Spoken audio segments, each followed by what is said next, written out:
May മാസം 29-ാം തീയതി ക്രിസ്തുവർഷം 2024 പാലാരിവട്ടം ബൈബിൾ ചർച്ച് മലയാളം കൂട്ടായ്മയിൽ നിന്ന് ദൈവവചനവുമായി ദൈവകൃപയാൽ ഒരിക്കൽ കൂടി വിൻസെൻ്റ് തോമസ്.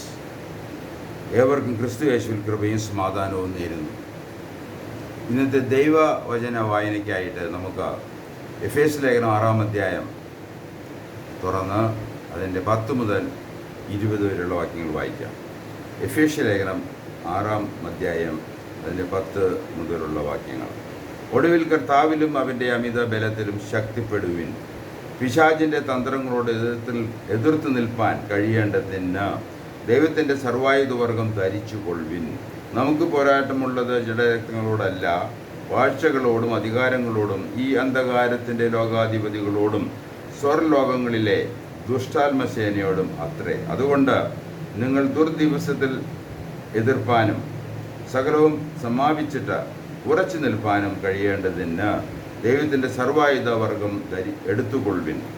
നിങ്ങളുടെ അരയ്ക്ക് സത്യം കെട്ടിയും നീതി എന്ന കവചം ധരിച്ചും സമാധാന സുവിശേഷത്തിനായുള്ള ഒരുക്കം കാലിന് ചെരുപ്പാക്കിയും എല്ലാറ്റിലും മീതെ ദുഷ്ടൻ്റെ തീയമ്പുകളെയൊക്കെയും കെടുക്കുവാൻ തക്കതായ വിശ്വാസം എന്ന പരിചയ എടുത്തും കൊണ്ട് നിൽപ്പിൻ.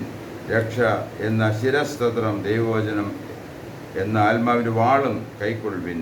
സകല പ്രാർത്ഥനയാലും യാചനയാലും ഏതു നേരത്തും ആത്മാവിൽ പ്രാർത്ഥിച്ചും അതിനായി ജാഗരിച്ചും കൊണ്ട് സകല വിശുദ്ധന്മാർക്കും എനിക്കും വേണ്ടി പ്രാർത്ഥനയിൽ പൂർണ്ണ സ്ഥിരത കാണിപ്പിൻ. ഞാൻ ചങ്ങല ധരിച്ച് സ്ഥാനാധിപതിയായി സേവിക്കുന്ന സുവിശേഷത്തിൻ്റെ മർമ്മം പ്രാഗൽഭ്യത്തോടെ അറിയിപ്പാൻ എൻ്റെ വായ തുറക്കുമ്പോൾ എനിക്ക് വചനം നൽകപ്പെടേണ്ടതിനും ഞാൻ സംസാരിക്കേണ്ടും വണ്ണം അതിൽ പ്രാഗൽഭ്യത്തോടെ സംസാരിക്കേണ്ടതിനും പ്രാർത്ഥിക്കും. നമുക്ക് പ്രാർത്ഥിച്ച് ഇന്നത്തെ ക്ലാസ് ആരംഭിക്കാം. സ്വർഗസ്ഥ പിതാവാം ദൈവമേ, ക്രിസ്തുവേശുവിൽ ഒരുക്കിയിരിക്കുന്ന സർവ്വ ആത്മീയ അനുഗ്രഹങ്ങൾക്കുമായി നന്ദിയും സ്തുതിയും അർപ്പിക്കുന്നു. എന്നാൽ യേശു ക്രിസ്തു വിശ്വസിക്കുന്നവർക്ക് ഇഹലോകത്തിൽ ആത്മീയ പോരാട്ടവും ഉണ്ടെന്ന ദൈവിക വെളിപ്പാടുകൾക്കായി നന്ദിയും സ്തുതിയും അർപ്പിക്കുന്നു. ആത്മീയ അനുഗ്രഹങ്ങൾ അനുഭവിക്കുന്നതിനും ആത്മീയ പോരാട്ടത്തിൽ വിജയിക്കുന്നതിനും കൃപയാൽ സഹായിക്കണമേ എന്ന് ഞങ്ങളുടെ ദൈവവചന പഠനത്തിന് മുഖാന്തരമാക്കണമേ എന്നും യേശു ക്രിസ്തുവിൻ്റെ നാമത്തിൽ അപേക്ഷിക്കുന്നു. ആമേൻ. നാം ഇന്ന് ജീവിക്കുന്ന ഈ സമകാലിക സാഹചര്യങ്ങളിൽ ദൈനംദിനം കേൾക്കുന്ന വായിക്കുന്ന ഒരു വാക്കാണ് ശത്രുത. അന്ന് ലോകം മുഴുവനും ദൈവത്തിൻ്റെ ക്രിസ്തുവിനും ദൈവത്തിൻ്റെ തിരഞ്ഞെടുക്കപ്പെട്ട ഇസ്രായേലിനും ദൈവത്തിൻ്റെ സഭയ്ക്കും തിരിഞ്ഞിരിക്കുന്ന ഒരു സമയമാണ്. ആയതിനാൽ ദൈവവചനം പറയുന്ന ദൈവത്തിൻ്റെ ശത്രു, ഇസ്രായേലിൻ്റെ ശത്രു, ക്രിസ്തുവിൻ്റെ ശത്രു, ക്രൈസ്തവനുള്ള ശത്രു നാം മനസ്സിലാക്കാൻ അല്പമായി ശ്രമിക്കുകയാണ് ഇന്നത്തെ ക്ലാസ് കൊണ്ട് ഉദ്ദേശിക്കുന്നത്.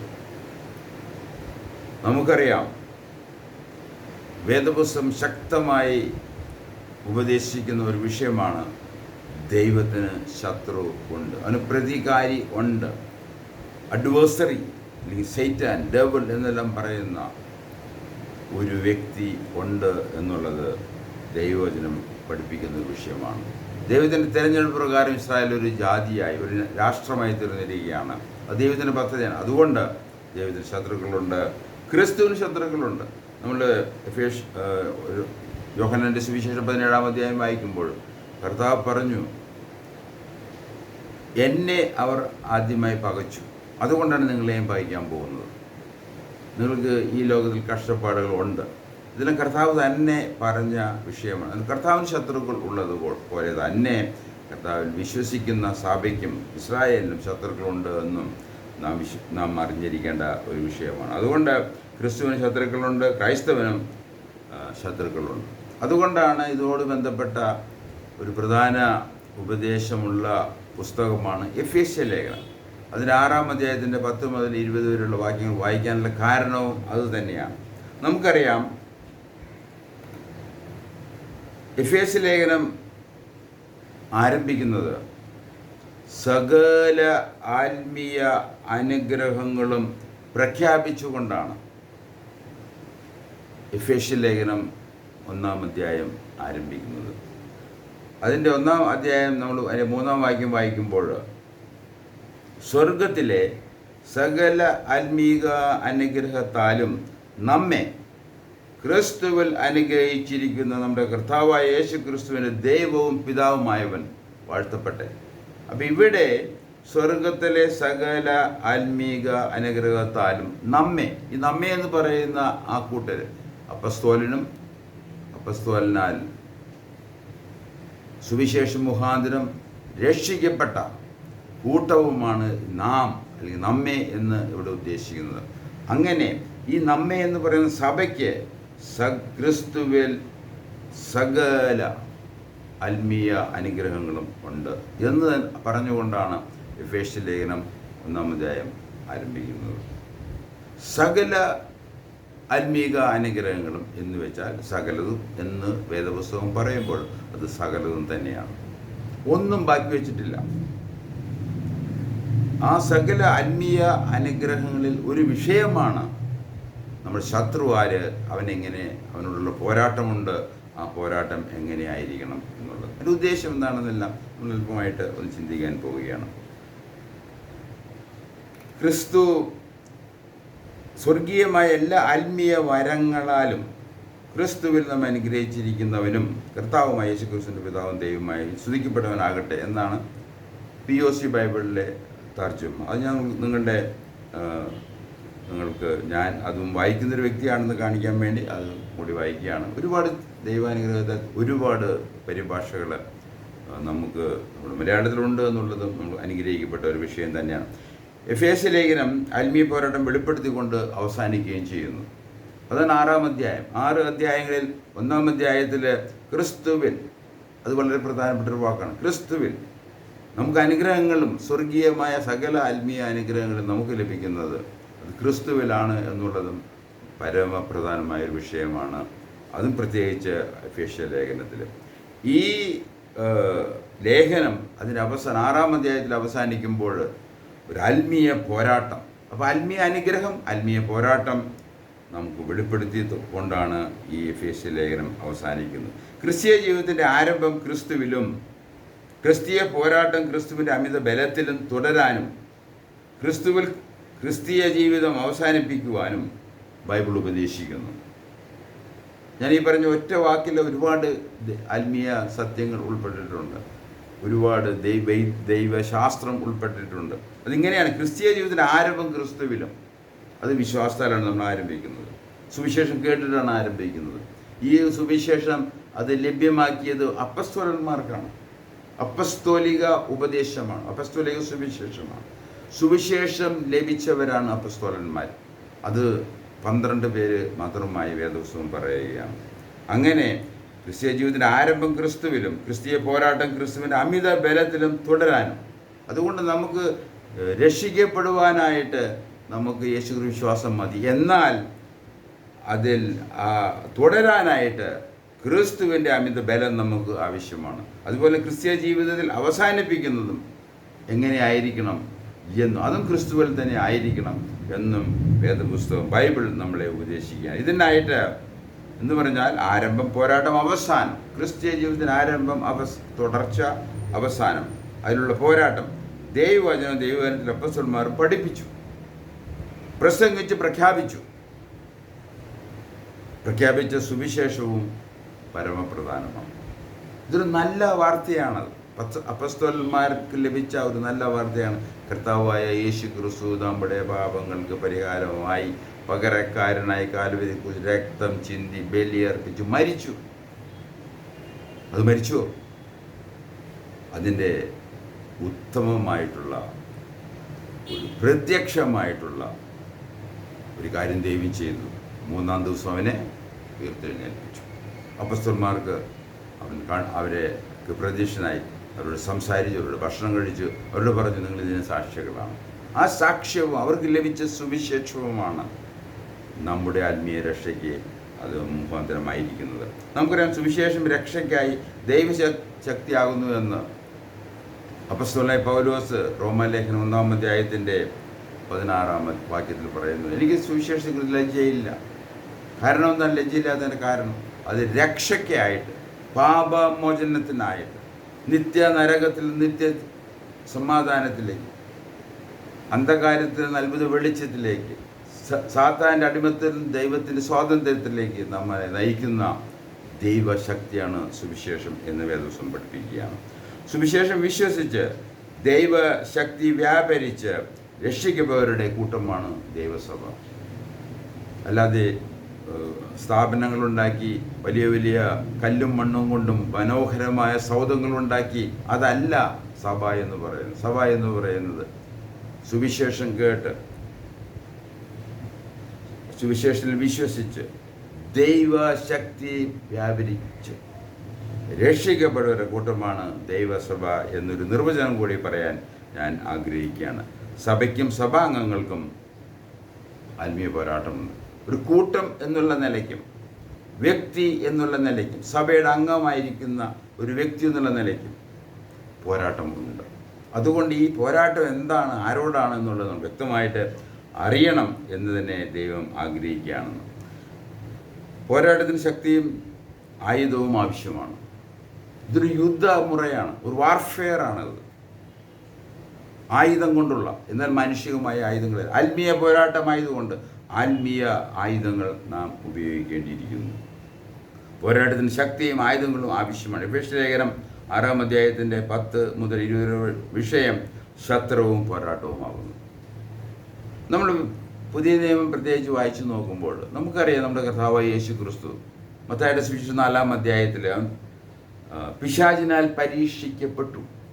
അതിനുവേണ്ടി 40 രാത്രിയും 40 പകലും അവൻ പരീക്ഷിക്കപ്പെട്ടു. അതവൻ വിജയശ്രീലാളിതനായിട്ട് അതിനുശേഷം വിജയിച്ചു എന്ന്, അവൻ്റെ പരീക്ഷയിൽ വിജയിച്ചു എന്ന് നമുക്ക് വേദപുസ്തകത്തിലെ സാക്ഷ്യം ഉണ്ട്. അതുപോലെ തന്നെ മത്തായിയുടെ സുവിശേഷം 13 അധ്യായം വരുമ്പോൾ അവിടെ ഒരു കളകളുടെ ഉപമ കർത്താവ് പറഞ്ഞിട്ടുണ്ട്. ഉപമയിലൂടെ അവൻ സംസാരിച്ചു. അതിൽ ഒരു ഉപമയാണ് കളകളുടെ ഉപമ. ഇതിൽ ദുഷ്ടൻ്റെ പുത്രന്മാരാണ് കളകളെന്നും ശത്രു പിശാചാണ് ഇത് വിതയ്ക്കുന്നതെന്നും വേദപുസ്തകത്തിൽ വ്യക്തമായിട്ട് എഴുതിയിരിക്കുന്നത് കർത്താവിനെ പറഞ്ഞ ഒരു ഉപമയാണ്.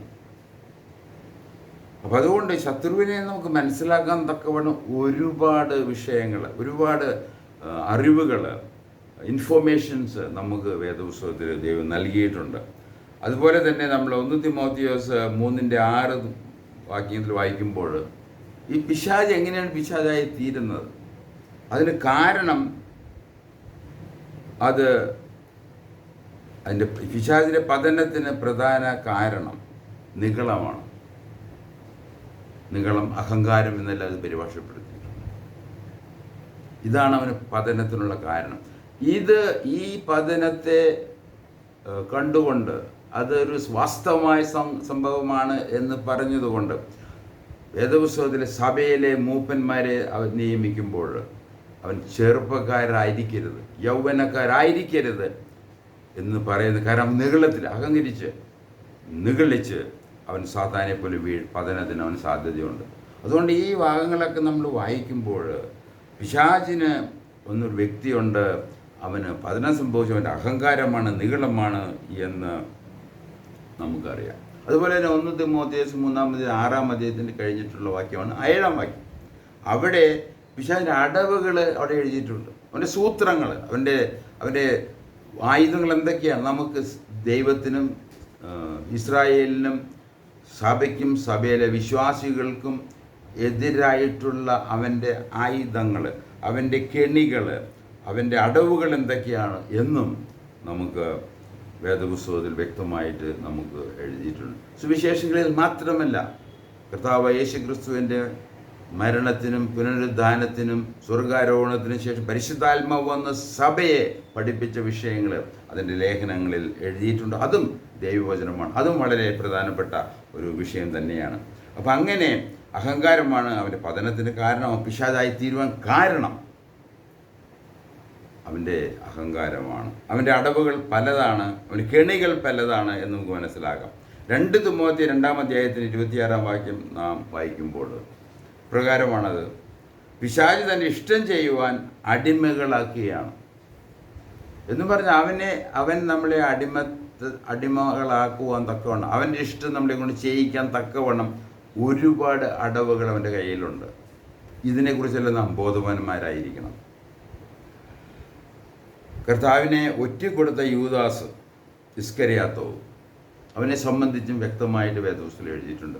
യോഹന്നാന്റെ സുവിശേഷം 13-ാം അധ്യായത്തിൻ്റെ 2-ാം വാക്യത്തിൽ അത്താഴ സമയത്ത് പിശാച് ശിമയോന്റെ പുത്രനായ യൂദാസ് ഇസ്കരിയാത്തോയുടെ മനസ്സിൽ യേശുവിനെ ഒറ്റിക്കൊടുക്കുവാൻ തോന്നിച്ചു. അവിടെയും ഒരു സാത്താൻ്റെ പ്രവർത്തനം നമുക്ക് കാണാം. പിന്നെ മറ്റുള്ള തിരുവചനങ്ങൾ നമ്മൾ വായിക്കുമ്പോൾ അവൻ പ്രവേശിച്ചു. He was possessed by the devil himself, Satan himself. അങ്ങനെ അവൻ തൻ്റെ നാഥനെ, കർത്താവിനെ അവൻ ഒറ്റിക്കൊടുക്കുകയാണ് ഉണ്ടായത്. അപ്പം അങ്ങനെ ഈ സാത്താനെക്കുറിച്ചും അവൻ്റെ ഉത്ഭവവും അവൻ്റെ പ്രവർത്തനങ്ങളും അവൻ്റെ ലക്ഷ്യവും എല്ലാം നമ്മൾ അറിഞ്ഞ് ഒരു പോരാട്ടം ഉണ്ട് എന്ന് മനസ്സിലാക്കി അതിനെതിരായിട്ട് വേദപുസ്തകം പറയുന്ന ആയുധങ്ങൾ നാം ഉപയോഗിക്കണം എന്ന് തന്നെയാണ് വേദപുസ്തകം പറയുന്നത്. എഫേസ്യർ 6-ാം അധ്യായത്തിൻ്റെ 11-ാം വാക്യത്തിൽ പിശാചിൻ്റെ തന്ത്രങ്ങൾ, സാത്താൻ്റെ കുടില തന്ത്രങ്ങൾ എന്ന് എഴുതിയിട്ടുണ്ട്. എഫേസ്യർ ലേഖനം 6-ാം അധ്യായത്തിൻ്റെ 11-ാം വാക്യത്തിൽ പ്രകാരമാണ് പരിഭാഷപ്പെടുത്തിയിരിക്കുന്നത്. പിശാചിൻ്റെ തന്ത്രങ്ങളോട് എതിർത്ത് നിൽക്കുവാൻ കഴിയേണ്ടതിന് അവൻ്റെ തന്ത്രങ്ങൾ നാം അറിയണം. അതിനുള്ള മാർഗ്ഗവഴി എഴുതിയിട്ടുണ്ട്. ദൈവത്തിൻ്റെ സർവായുധ വർഗം ധരിച്ചുകൊള്ളുക, ആർമർ. പണ്ട് കാലത്ത് യുദ്ധത്തിന് പോകുമ്പോൾ വാളും പരിചയും കുന്തവുമൊക്കെ കൊണ്ടു, തീ കൊണ്ടുമെല്ലാം, തീ എറിഞ്ഞുമൊക്കെ യുദ്ധം ചെയ്യുന്ന കാലഘട്ടങ്ങളായിരുന്നു. അന്ന് നമുക്ക് ഒരു പരിപൂർണമായ പ്രതിരോധത്തിന് ഉള്ള ഒരു വസ്ത്രമായിരുന്നു സർവായുധ വർഗം, ആർമർ എന്ന് പറയുന്ന ഇരുമ്പ് കൊണ്ട് ചങ്ങല പോലെ ഉണ്ടാക്കിയിരിക്കുന്ന ഒരു വലിയ വസ്ത്രം. അത് ഇടണം എന്നാണ് ഇവിടെ പറഞ്ഞിരിക്കുന്നത്. അപ്പോൾ അതുകൊണ്ട് 11-ാം അധ്യായത്തിൽ ചന്ദ്രങ്ങൾ എതിർത്ത് നിൽക്കുവാൻ ദൈവത്തിൻ്റെ എല്ലാ ആയുധങ്ങളും ധരിക്കുവാൻ. അതുകൊണ്ടൊരു എതിർപ്പ്, ഒരു പോരാട്ടമുണ്ട്. അതിനെ നമ്മൾ ഡിഫെൻഡ് ചെയ്യണം, എതിർക്കണം എന്നാണ് വേദപുസ്തകം പറയുന്നത്. അതിൻ്റെ 12-ാം വാക്യത്തിൽ നമ്മുടെ പോരാട്ടമുള്ളത് ജഡരക്തങ്ങളോടല്ല, വാഴ്ചകളോടും അധികാരങ്ങളോടും അന്ധകാരത്തിൻ്റെ ലോകാധിപതികളോടും സ്വർലോകങ്ങളിലെ ദുഷ്ടാത്മസിനോട് അത്രേ. അവിടെ ഈ ആത്മീയ യുദ്ധത്തിലെ അതിൻ്റെ ചേരികൾ എന്തൊക്കെയാണ് എന്ന് നമുക്കിവിടെ വ്യക്തമായി എഴുതിയിട്ടുണ്ട്. ഒന്ന്, അത് വാഴ്ചകളാണ്. രണ്ടാമത് അധികാരങ്ങൾ. മൂന്നാമതായിട്ട് അന്ധകാരത്തിൻ്റെ ലോകാധിപതികൾ. ഇന്ന് അന്ധകാരത്തിൻ്റെ ലോകാധിപതികൾ ദൈവത്തിനും ദൈവത്തിൻ്റെ ഇസ്രായേലിനും ദൈവത്തിൻ്റെ സഭയ്ക്കും എതിരായിട്ട് ഒരുപാട് അവർ പ്രവർത്തിക്കുന്ന, ദൈവത്തിനെ എതിർക്കുന്ന, വ്യക്തമായി എതിർക്കുന്ന ഒരു കാലഘട്ടത്തിലാണ് നാം ജീവിക്കുന്നത്. അതുകൊണ്ട് നമ്മളിത് അറിഞ്ഞിരിക്കണം. ഈ അന്ധകാരത്തിൻ്റെ ലോകാധിപതികൾ ആരൊക്കെയാണ്, അവരെന്തൊക്കെയാണ് ചെയ്യുന്നത്. തീർച്ചയായിട്ടും നമുക്കറിയാം ഈ യുദ്ധത്തിൽ അവസാന ജയാളി അത് നമ്മുടെ കർത്താവ് യേശു ക്രിസ്തു തന്നെയാണ്, സഭയാണ്. സഭയിലെ വിശ്വാസികൾ ഓരോരുത്തരും ഇതിലും ജയാളികളാണ് എന്നുള്ളതിന് നമുക്ക് നിസ്സംശയം നമുക്ക് വിശ്വസിക്കുന്ന കാര്യമാണ്. ഈ പോരാട്ടത്തിൽ എങ്ങനെയാണ് നാം വിശ്വസിക്കുന്നത്? അത് നമ്മുടെ വിശ്വാസം തന്നെ. ഈ കർത്താവിനെ, നമുക്കൂടി മരിച്ച കർത്താവ്, പുനരുദ്ധാനം ചെയ്ത കർത്താവ്, നമുക്കൂടി വരുമെന്ന് പറഞ്ഞ കർത്താവ്, ഞാൻ നിന്നോടുകൂടെ എന്നും ഉണ്ടായിരിക്കും, ലോകാവസാനം ഉണ്ടായിരിക്കും എന്ന് പറഞ്ഞ കർത്താവ്, അവനിലുള്ള വിശ്വാസമാണ്, കർത്താവിലാണ് നമ്മുടെ വിജയമെന്ന് ഓർപ്പിക്കാൻ ഞാൻ ആഗ്രഹിക്കുന്നു. അങ്ങനെ നമ്മുടെ ദൈവത്തിൻ്റെ ശത്രു, സഭയുടെ ശത്രു, ഇസ്രായേലിൻ്റെ ശത്രു, ഓരോ വ്യക്തികളിലും കർത്താവിൽ വിശ്വസിച്ച ഓരോരുത്തരുടെയും ശത്രുവിനെ, അവൻ്റെ അടവുകളെയും അവൻ്റെ കെണികളെയും എല്ലാം അവൻ്റെ സ്വഭാവത്തെയും നാം അറിഞ്ഞിരിക്കണം. എന്നാൽ മാത്രമേ നമുക്ക് ദൈവം പറഞ്ഞിരിക്കുന്ന ആയുധവർഗം ഉപയോഗിച്ച് നമുക്ക് എതിർക്കാൻ സാധിക്കുകയുള്ളൂ. അവൻ്റെ ആയുധങ്ങൾ ഒന്ന് സർവായുധ വർഗമാണ്. നമ്മളോട് പറഞ്ഞിരിക്കുന്ന ഈ സർവായുധ വർഗം, ആ ഡ്രസ്സ്, ആ വസ്ത്രം നാം ധരിക്കണം. നമ്മുടെ പ്രൊട്ടക്ഷൻ അവിടെയാണ്. അത് വെച്ചിട്ട് വേണം നമ്മൾ പോരാടാൻ വേണ്ടി. ആ വസ്ത്രം എങ്ങനെയായിരിക്കും? അത് ഉണ്ടാക്കപ്പെട്ടിരിക്കുന്നത് സത്യം, നീതി, സമാധാന, സുവിശേഷം, വിശ്വാസം, രക്ഷ, ദൈവവചനം, പ്രാർത്ഥന, യാചന, അതുമാത്രമല്ല പ്രാർത്ഥനയിലെ പൂർണ്ണ സ്ഥിരത. ഇതെല്ലാം വേദപുസ്തകത്തിൽ ഈ 6-ാം അധ്യായത്തിൽ പറഞ്ഞിരിക്കുന്ന കാര്യങ്ങളാണ്. അത് വിശുദ്ധമായിട്ട് ദൈവം അനുവദിച്ചാൽ ഇനി വരും കാലങ്ങളിൽ നമുക്ക് പഠിക്കാം. എന്നാൽ നിങ്ങളെ ഞാൻ ഓർപ്പിക്കാൻ ആഗ്രഹിക്കുന്നത്, ഒരു സർവായുധ വസ്ത്രം, ഒരു വർഗം എന്നാണ് അതിനെ പരിഭാഷപ്പെടുത്തിയത്. അത് നമുക്ക് ആവശ്യമാണ്. അതിൻ്റെ ആ വസ്ത്രം ഉണ്ടാക്കിയിരിക്കുന്ന അതിൻ്റെ സാമഗ്രികൾ എന്തൊക്കെയാണ് എന്ന് ഇവിടെ വ്യക്തമായിട്ട് വേദോത്സവം പറയുന്നുണ്ട്. അത് ഞാൻ ഒരിക്കൽ കൂടി നിങ്ങൾക്ക് വേണ്ടി വായിക്കാം. നമ്മുടെ സർവായുധ വർഗത്തിൽ ഉണ്ടാക്കപ്പെടേണ്ടത് സത്യം, നീതി, സമാധാന സുവിശേഷം, വിശ്വാസം, രക്ഷ. നമുക്കറിയാം രക്ഷയ്ക്കപ്പെടുന്നത് വിശ്വാസത്താലാണ്. അത് കർത്താവായ യേശു ക്രിസ്തുവിൻ്റെ പ്രവൃത്തിയിലുള്ള വിശ്വാസത്താലാണ്, നമ്മുടെ പ്രവൃത്തി അല്ല. അങ്ങനെ വിശ്വാസം, രക്ഷ, ദൈവവചനം. അതുകൊണ്ടാണ് ബൈബിൾ വളരെ പ്രധാനമായിട്ടിരിക്കുന്നത്. പ്രാർത്ഥന, യാചന, പ്രാർത്ഥനയില്ല പൂർണ്ണ സ്ഥിരത. നമുക്ക് വേണ്ടി മാത്രമല്ല, നമ്മുടെ പോരാട്ടത്തിന് വേണ്ടിയുള്ള ബലത്തിന് വേണ്ടി മാത്രമല്ല, ഈ സുവിശേഷ വേല നടത്തുന്ന ഒരുപാട് പേർക്ക് വേണ്ടി നാം ഇന്ന് അറിഞ്ഞും അറിയാത്തവരായിട്ട് ഒരുപാട് പേര് സുവിശേഷ വേല ചെയ്യുന്നുണ്ട്. അപ്പോസ്തലന്മാർ സുവിശേഷം പ്രസംഗിക്കുന്ന ഒരുപാട് പേര് ഈ ലോകത്തിലുണ്ട്. പ്രധാനമായിട്ട് ഇക്കാലത്ത് ചില ന്യൂസുകളുടെ അടിസ്ഥാനത്തിൽ ഏറ്റവും കൂടുതൽ ഇന്ന് മനുഷ്യർ രക്ഷിക്കപ്പെടുന്നത്, ആണും സ്ത്രീയും പുരുഷനും രക്ഷിക്കപ്പെടുന്നത് ഇറാനിലാണ് എന്ന് നമുക്കറിയാം. കാരണം എന്താണ്? അത് ഭയങ്കര ഒരു ദൈവത്തിൻ്റെ ശത്രു രാജ്യമായിട്ട് ഇന്ന് അവർ തന്നെ പ്രഖ്യാപിച്ചിരിക്കുകയാണ്. അതുകൊണ്ട് ദൈവം അവിടെ നിന്ന് അവസാനമായിട്ട് ചിലരെ കൂടി തൻ്റെ പക്ഷത്തേക്ക് കൊണ്ടുവരാൻ ശ്രമിക്കുകയാണ്. അങ്ങനെ നമ്മൾ ആയുധങ്ങളെക്കുറിച്ച് അറിയാം, അവൻ്റെ സ്വഭാവം അറിയാം. ഈ ആയുധങ്ങൾ നമ്മൾ ധരിക്കുന്ന ഉദ്ദേശം എന്താണ്? എന്തുകൊണ്ടാണ് ഈ കാര്യങ്ങളെക്കുറിച്ച് ഒരു സഭാ വിശ്വാസി എന്നുള്ള നിലയിൽ, യേശു ക്രിസ്തുവിൽ വിശ്വാസി എന്നുള്ള ദൈവവചനത്തിൽ നിന്ന് നമുക്കിത് പഠിച്ച് മനസ്സിലാക്കേണ്ട ആവശ്യം എന്താണ്? പല ഉദ്ദേശങ്ങൾ ദൈവത്തിനുണ്ട്. ചില ഉദ്ദേശങ്ങൾ ഇവിടെ പറയാൻ ആഗ്രഹിക്കുകയാണ്. 6-13 ഭാഗത്തിൽ എതിർപ്പാൻ നാം ഈ ദൈവത്തിൻ്റെ ശത്രുവിനെ, ഇസ്രായേലിൻ്റെ ശത്രുവിനെ, സഭയുടെ ശത്രുവിനെ, വ്യക്തിപരമായൊരു വിശ്വാസിയുടെ ശത്രുവിനെ എങ്ങനെ എതിർക്കണം? നമ്മുടെ ശക്തി കൊണ്ടല്ല. അതുകൊണ്ടാണ് ഈ 10-ാം വാക്യത്തിൽ പറഞ്ഞു തുടങ്ങുന്നത്, കർത്താവിൻ്റെ ശക്തിയിലും അവൻ്റെ അമിത ബലത്തിൽ. അതാണ് നമ്മുടെ ശക്തി. അവിടെ നാം തുടങ്ങേണ്ടത്. അതുമാത്രമല്ല, ഉറച്ചു നിൽപ്പാൻ. നമ്മൾ വിശ്വസിച്ച ഈ സുവിശേഷത്തിൽ, ഈ വ്യക്തിയിൽ, അവൻ്റെ കാൽവരി മരണത്തിൽ നാം ഉറച്ചു നിൽപ്പാൻ വേണ്ടി. കാരണം നമ്മുടെ ഉറപ്പ് അതിനെ ചഞ്ചലപ്പെടുത്തുവാൻ തക്കവണ്ണം ഒരുപാട് അടവുകൾ ഇന്ന് പ്രത്യേകിച്ച് സഭകളിൽ തന്നെ സാത്താൻ കയറി ഉണ്ടാക്കുന്നുണ്ട്. രക്ഷയുടെ ഭദ്രത, അതിനെ സംബന്ധിച്ച് 100,000 വിഷയങ്ങളാണ്. സഭയ്ക്ക് എന്ത് സംഭവിക്കും എന്നുള്ള കാര്യങ്ങളെക്കുറിച്ച്, ഇസ്രായേലിൽ എന്ത് സംഭവിക്കും എന്നുള്ള കാര്യങ്ങളെക്കുറിച്ച് ഒരുപാട് ദുരുപദേശങ്ങളും സാത്താൻ്റെ തന്ത്രങ്ങൾക്ക് അടിപ്പെട്ട ഒരുപാട് ക്രിസ്തു മതവിശ്വാസികളുണ്ട്. അതുകൊണ്ട് നാം ഈ ഉദ്ദേശിക്കുന്ന രീതിയിൽ ആത്മീയ പോരാട്ടത്തിൽ പോരാളിയെ എതിർപ്പാനും നമ്മുടെ വിശ്വാസത്തിൽ ഉറച്ചു നിൽപ്പാനും നമുക്ക് ഈ ദൈവവചനം വളരെ അത്യാവശ്യമാണ്. ആയതിനാൽ യേശു ക്രിസ്തുവിൽ വിശ്വസിച്ച് രക്ഷിക്കപ്പെടുക, ശത്രുവിനെ മനസ്സിലാക്കുക.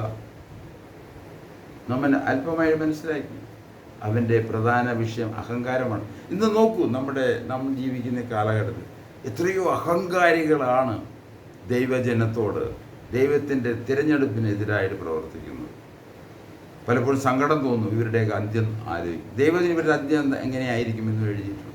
അത് വ്യക്തികളായിക്കോട്ടെ, രാഷ്ട്രങ്ങളായിക്കോട്ടെ, ഇവരുടെ എല്ലാം അന്ത്യം എങ്ങനെയായിരിക്കുമെന്ന് തിരുവചനം എഴുതിയിട്ടുണ്ട്. അതുകൊണ്ട് വളരെ ദുഃഖകരമായ സംഭവങ്ങളിലൂടെയാണ് നാം കടന്നു പോകുന്നത്. അതുകൊണ്ട് നാം യേശു ക്രിസ്തുവിൽ വിശ്വസിച്ച് രക്ഷിക്കപ്പെടുക എന്നുള്ള ഏറ്റവും മുഖ്യമായ വിഷയം. രണ്ടാമതായിട്ട് ശത്രുവിനെ മനസ്സിലാക്കുക, കർത്താവിലും കർത്താവിൻ്റെ അമിത ബലത്തിലും ശക്തിപ്പെടണം. അതാണ് നമ്മളെ സംബന്ധിച്ച് ഒരു ക്രിസ്തീയ വിശ്വാസി എന്നുള്ള നിലയിൽ, കർത്താവ് യേശു ക്രിസ്തുവിൽ വിശ്വസിച്ച ഒരു വ്യക്തി എന്നുള്ള നിലയിൽ നാം കർത്താവിലും അവൻ്റെ അമിത ബലത്തിലും ശക്തിപ്പെടേണ്ടത് ആവശ്യമാണ്. നമുക്ക് പ്രാർത്ഥിച്ച് ഇന്നത്തെ ക്ലാസ് അവസാനിപ്പിക്കാം എന്ന് ഞാൻ ആഗ്രഹിക്കുകയാണ്. സ്വർഗ്ഗസ്ഥ പിതാവേ, കേൾപ്പിച്ച വചനത്തിനായിട്ട് ഞങ്ങൾ നന്ദിയോടെ സ്തുതിക്കുന്നു.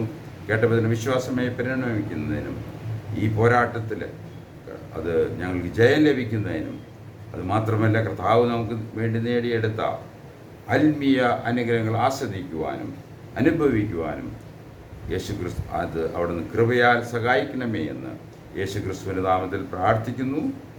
ആമേൻ. ദൈവം അനുവദിച്ചാൽ അടുത്ത ആഴ്ച കാണാം, കേൾക്കാം. നന്ദി. Thank you very much.